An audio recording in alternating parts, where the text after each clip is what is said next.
বাজারে নিত্য প্রয়োজনীয় পণ্যের দাম ক্রমেই বাড়ছে। এমন পরিস্থিতিতে স্বল্প আয়ের মানুষদের জন্য টিসিবি বা ট্রেডিং কর্পোরেশন অব বাংলাদেশ দিচ্ছে ন্যায্য মূল্যে পণ্য। রাজধানীর বিভিন্ন এলাকায় সকাল থেকেই টিসিবির পণ্য কিনতে ভিড় করছেন সাধারণ মানুষ। তেল, চিনি, ডাল সবই মিলছে বাজার দরের চেয়ে কম দামে। তবে লাইনে দাঁড়িয়ে থাকতে হচ্ছে ঘন্টার পর ঘন্টা। তেল 1 লিটার আনতে গেলে লাগে 190 টাকা, আর এখানে পাইতেছি 115 টাকায়। এইটা আমাদের সুবিধা অনেক কম। ভালো হইতো এরকমই সিরিয়াল বাই সিরিয়াল নিলে সুন্দর হইতো, একটা সুন্দর পরিবেশে নিলে ভালো লাগে। বাজার তুলনায় তাহলে তো 0.5% কম পাচ্ছে।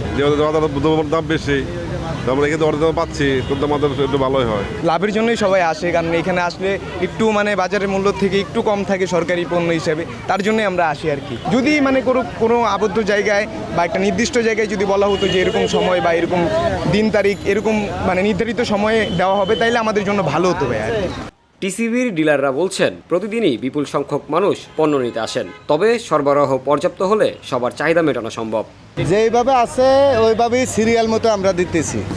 সিরিয়াল মতো সিরিয়াল একটু মেন্ডি করা সোজা, একজন পুরুষ একজন মহিলা এইভাবে দিতেছি। আমাদের কার্যক্রম এতদিন কিছুদিন বন্ধ ছিল, আজকের তো নেই প্রথম শুরু। টাক্সেলের বিষয়টা, টাক্সেলে মালটা দিলে সবাই নিতে পারে, সুন্দর মতো নিতে পারে, দেখাতে পথচারী সবাই মিলেই নিতে পারে, কোনো কাটমাট লাগবে না, এদিকে সবাই নিতে পারবো।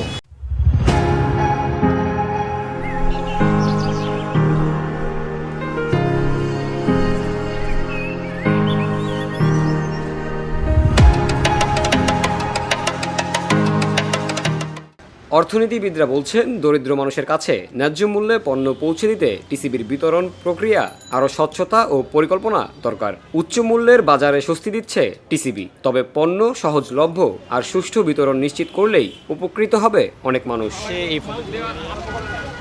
জামিল হোসেন, ভিওডি বাংলা, ঢাকা।